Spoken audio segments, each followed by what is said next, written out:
Bem junto ao Tejo, fachada muito discreta e localizada onde o próprio nome indica, o Palácio de Santos acolhe nos dias que correm a sede da Embaixada de França. É sempre curioso descobrir qual a origem de um nome. Neste caso, trata-se de uma história bem trágica. Máxima, Júlia e Veríssimo, 3 irmãos com fé cristã, foram martirizados durante o reinado de Diocleciano. Os seus corpos terão sido atirados à água e posteriormente recolhidos na margem do rio, bem perto deste lugar. Da sua sepultura fez-se uma capela e da sua morte surgiu o nome Santos, que continua a designar até hoje esta freguesia. Essa capela terá sido destruída durante a invasão dos mouros. O rei, Dom Afonso I, depois da reconquista de Lisboa em 1147, mandou fazer uma igreja consagrada aos 3 santos. Em 1194, o rei Dom Sancho cede a igreja e as terras que a circundam à Ordem de Santiago de Espada. Com a deslocação progressiva da Ordem para Sul, o convento de Santos ficou então reservado às viúvas e às filhas dos cavaleiros de Santiago. A mulher da mais alta nobreza encarregada de representar a comunidade foi chamada Comendadeira-Mor. As relíquias dos 3 santos mártires foram levadas pelas comendadeiras quando estas se mudaram para um novo convento, denominado de Santos o Novo. O antigo mosteiro passou então a chamar-se Santos o Velho. Este sítio foi chamado Santos o Velho a partir do final do século XV, quando as comendadeiras deslocaram-se para um outro sítio que ainda existe, que é o sítio Santos o Novo, que é na parte oriental da cidade. Deslocaram-se para um mosteiro um convento maior, e este sítio tornou-se o Santos o Velho, ainda é o nome da igreja do bairro, e o Fernão Lourenço transformou a casa numa morada civil, numa casa, num palácio, mas nunca morou aqui, e transferiu o palácio para o rei Dom Manuel em 1497. E por isso que este morado foi uma das moradas reais até o tempo do Dom Sebastião. E o Dom Sebastião gostava imenso do palácio, e por isso, daí a história de que foi do palácio que ele se foi embora para Marrocos. Ao contrário do seu avô, Dom João III, que ia perdendo a vida ao cair de uma das varandas, Dom Sebastião tinha uma enorme preferência pelo Palácio de Santos. A 25 de junho de 1578, o monarca parte de Lisboa para Marrocos. Na véspera, assiste à missa na igreja de Santos o Velho e diz-se ter tomado a sua última refeição na mesa de mármore que se encontra no atual jardim do palácio. Nunca mais voltou. Depois desta perda, os Lancastre, antigos ocupantes do palácio, instalaram-se novamente no local que se encontrava num estado lastimável devido à explosão de uns armazéns de pólvora e à incúria do rei espanhol Filipe I, que aí terá alojado parte do seu exército. Depois de várias tentativas por parte dos Lancastre para a aquisição do palácio às comendadeiras, sempre contestadas pelo poder real, em 1629, a família consegue finalmente concretizar a compra. O palácio fica em sua posse até 1909. No final do século XVII, João Antunes ornamenta o palácio de uma beleza única a mando dos proprietários. Durante esse período, efetuam-se obras para o prolongamento da sua área. Grandes apreciadores de obras de arte, os Lancastres possuíam uma extraordinária coleção de inúmeras porcelanas da China. O teto da Sala das Porcelanas é o derradeiro testemunho. Após um longo período de arrendamentos e da morte de José de Lancastre e Távora, em 1870, o palácio é alugado ao ministro de França em Lisboa, o conde Armand, que instala aí a legação. Anos mais tarde, em 1909, o palácio é adquirido pelo governo francês. Desta forma, cessam mais de 300 anos de vida comum entre o Palácio de Santos e a família Lancastre. Começa então um novo episódio da história deste local, que irá acolher a Embaixada de França em 1948. Assimétrica, a fachada principal está hoje virada para a rua. É pontuada por algumas janelas e por um frontão, onde estão em destaque as armas dos Lancastre.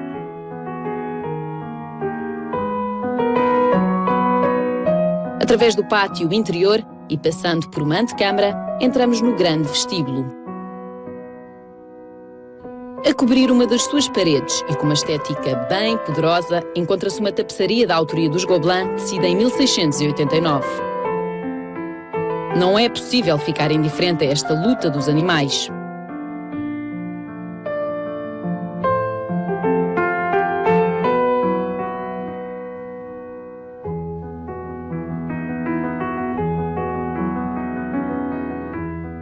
No teto, encontramos a divisa dos Lancastre, pela lei e pela grey, assim como a representação de diversas aves.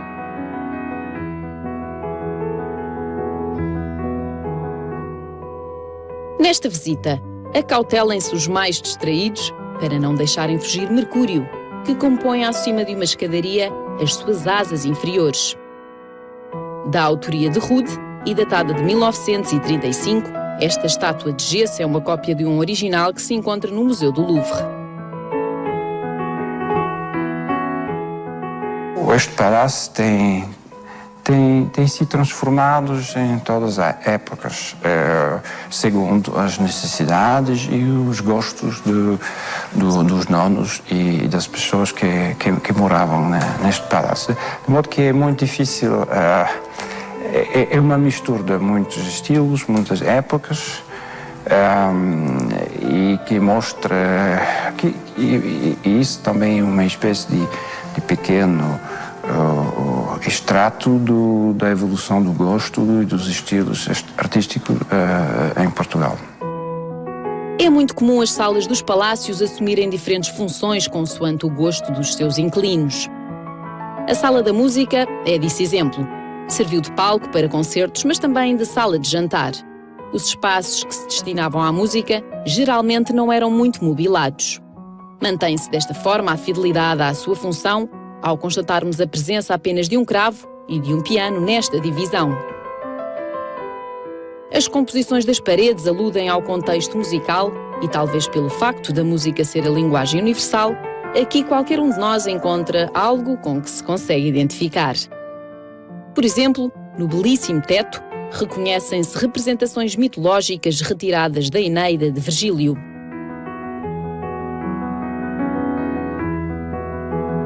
Quem é que ainda não se imaginou um grande herói numa qualquer história?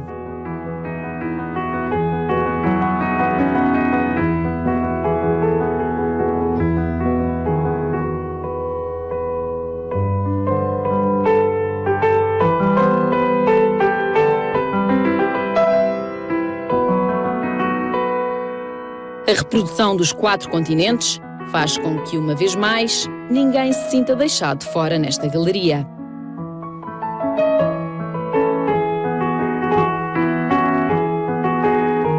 Presentes estão ainda as 4 estações do ano, evidenciando-se como um dos temas favoritos durante várias épocas.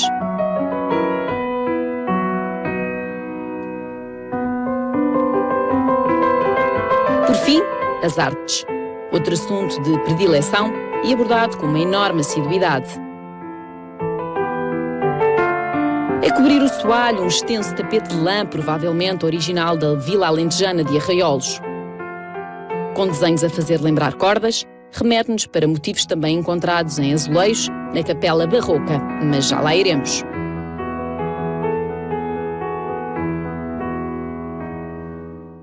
Numa das paredes do Salão Grande, mais uma incrível tapeçaria dos Gobelins, desta vez a ilustrar a chegada das tropas francesas à praça de Dunkerque.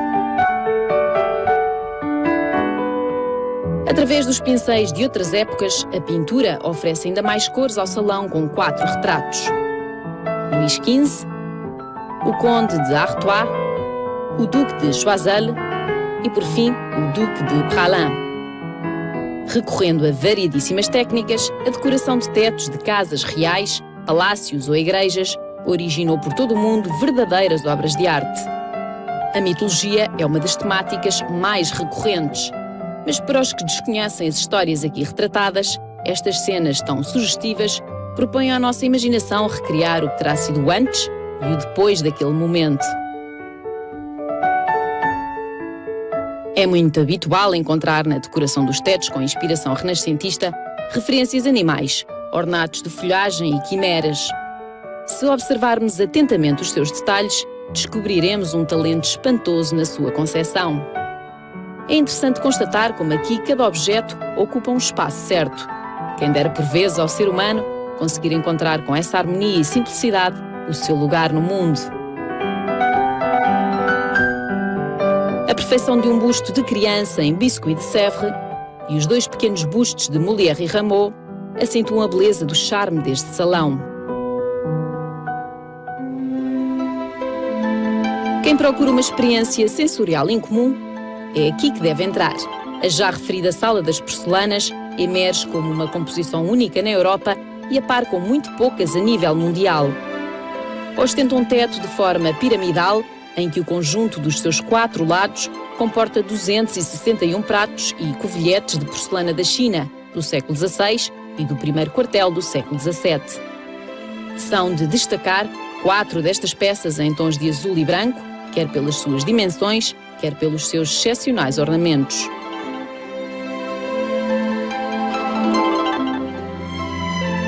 A Sala ou Casa das Porcelanas vale não apenas pela coleção desta louça centenária, mas pela criatividade engenhosa que se reconhece à unicidade da ideia, posteriormente enriquecida com a maravilhosa perspectiva recriada pela mesa contemporânea de tampo de espelho azulado, peça da autoria do designer Hubert Legal. Este sal mostra o que era, na altura, o papel de Portugal, que foi o primeiro país da Europa a abrir as vias de comunicação e de comércio direto entre a Europa e a Ásia. E, de facto, Portugal tinha, no século XVI, quase um monopólio do comércio direto entre a Ásia e a Europa. Lisboa era o que agora chamamos um hub, que recebia mercadorias da Ásia, e depois houve uma redistribuição, um negócio para o resto da Europa. Está assim então criado um dos cantinhos de maior originalidade da costa mais ocidental da Europa. O terrível terremoto de 1 de novembro de 1755 destruiu de forma devastadora a Baixa de Lisboa. O Palácio de Santos não parece ter sofrido grandes danos. No entanto, suspeita-se que algumas das porcelanas não façam parte desta coleção e terão vindo substituir as danificadas neste infortúnio. O teto piramidal, com os 261 pratos, já existia. E segundo se sabe, poucos pratos caíram. É por isso que digo que a grande maioria dos pratos, 90%, são Ming. Alguns pratos do século XVIII, talvez para substituir alguns pratos que tinham caído.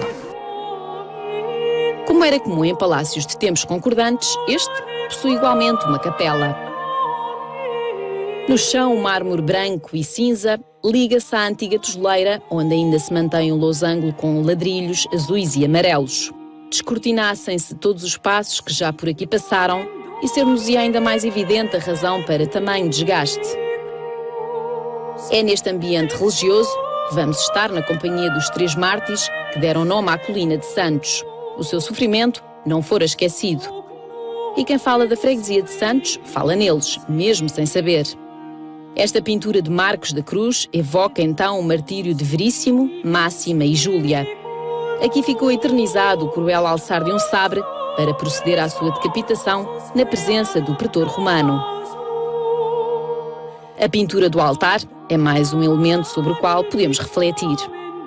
O pintor português Amaro de Valle é o seu presumido autor e, não descurando a sua riquíssima moldura de talha dourada, o mais intrigante é a sua temática. A obra representa a crucificação, não existindo, contudo, nenhum crucificado.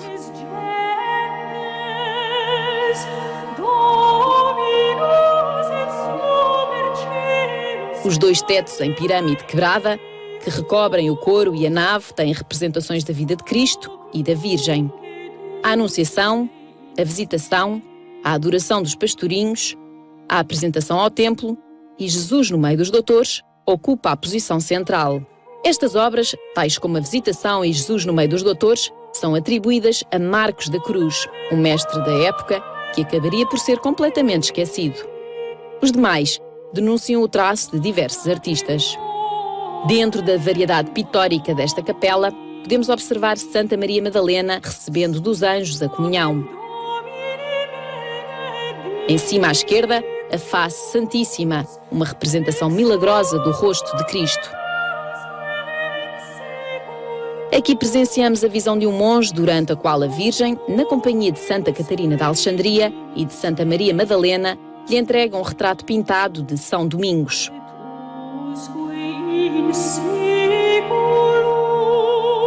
Esta iconografia pressupõe-se inédita. Estamos perante Santa Rosália de Palermo a gravar sobre uma estela uma inscrição em latim. Mas há mais por descobrir. O acesso à sacristia é feito através de uma pequena porta de madeira dourada. Quem nos dá as boas-vindas nesta passagem, exigindo palavra alguma, é precisamente o Anjo do Silêncio. O seu porte é semelhante a um qualquer ser humano. Ao passarmos para o interior da sacristia, estabelece-se desta forma uma certa proporcionalidade entre nós e as possíveis medidas do espiritual.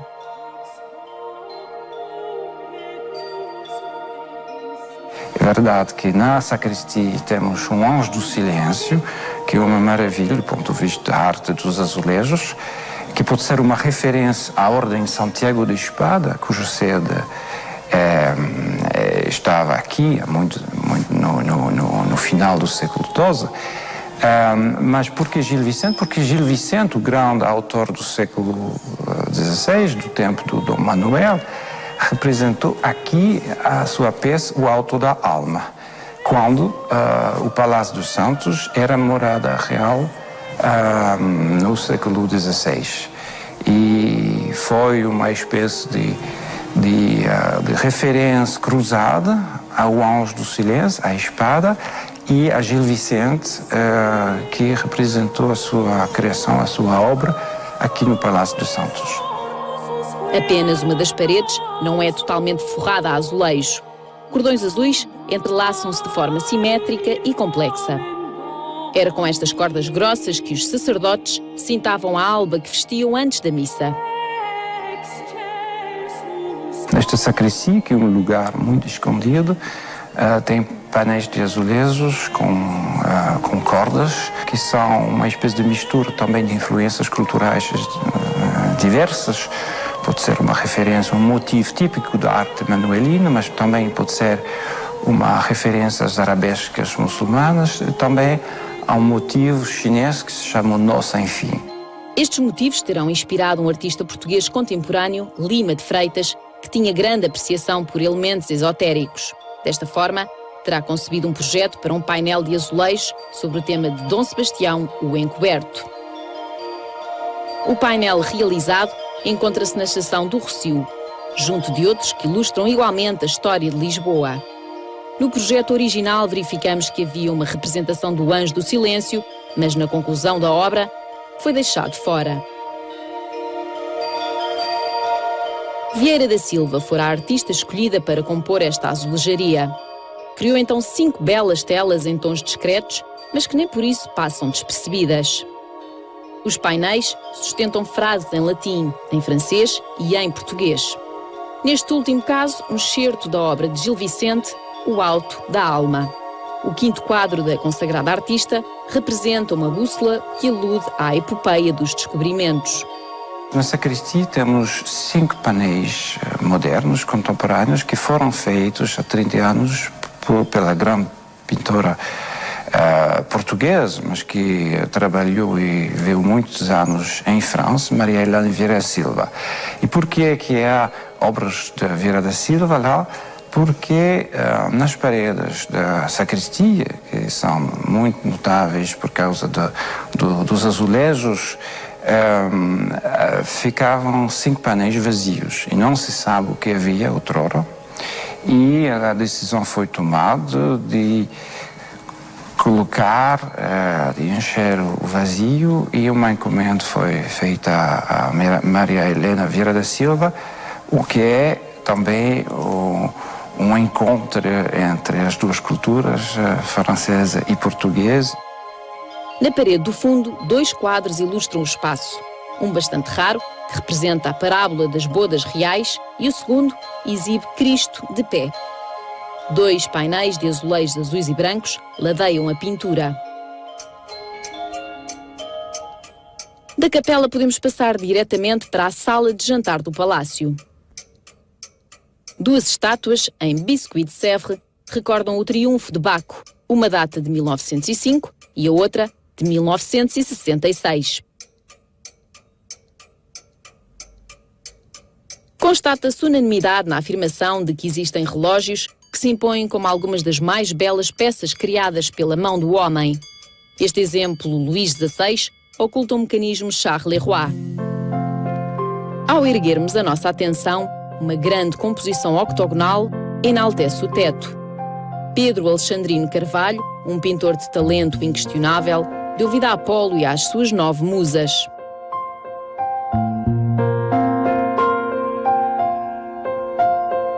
O artista recriou com tremenda mestria flores policromáticas, amplos ornatos e 4 entrenecedoras criações com figuras infantis que ilustram os 4 elementos. De uma beleza intrigante, são também vários medalhões que contêm paisagens repletas de ruínas e elementos arquitetónicos. A luz do átrio faz-nos acreditar que estamos no exterior. Foi aqui que durante muito tempo se montaram mesas para servir refeições volantes, quando havia recepções no palácio. É talvez por isso que a decoração remete para uma pequena sala de jantar. Os painéis de azulejos recordam-nos a frescura de fontes e refletem a luz que atravessa o teto para o interior. As pinturas estão num extraordinário estado de conservação e encantam este potencial jardim interior.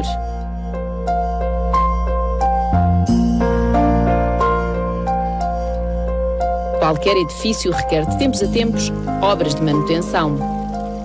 Por vezes, durante essas intervenções, são transformadas radicalmente as estruturas originais.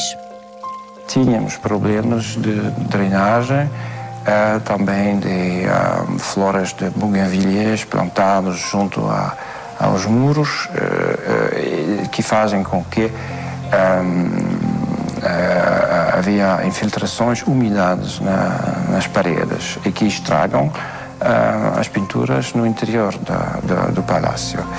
E era preciso fazer este trabalho antes de agora restaurar as pinturas. Mas há sempre algo por fazer nesta casa. Houve um restauro feito aqui há 16 anos, mas por causa da umidade das filtrações temos que voltar a fazer este trabalho de restauro. Do ponto de vista de um embaixador, é uma responsabilidade, mas também uma honra ser o curador do património que é, digamos, franco-português. O Palácio de Santos já estava aqui quando nós nascemos e certamente continuará a estar depois da nossa partida. Se puder, não deixe de passar por cá para conhecer uma das mais belas vistas sobre o Tejo e pisar o mesmo chão por onde passaram alguns dos reis de Portugal.